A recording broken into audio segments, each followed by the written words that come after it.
In this video, we're discussing the visualization of data to do with fraud.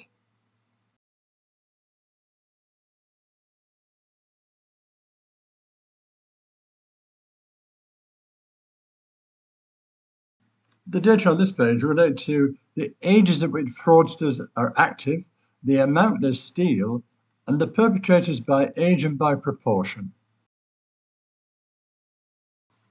The reason for this visualization is to illustrate any correlation between amounts and proportions, which in this case is minus 0.4554, which is not so high. The second of the visualizations is a lollipop chart, although you can see it's a bit lopsided.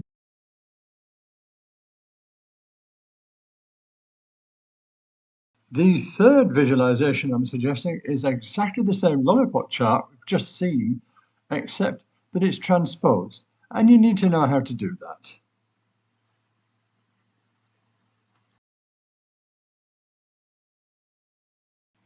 Having formatted cell I41, you can use the format paint on the home ribbon to format all of the other lollipops in row 41.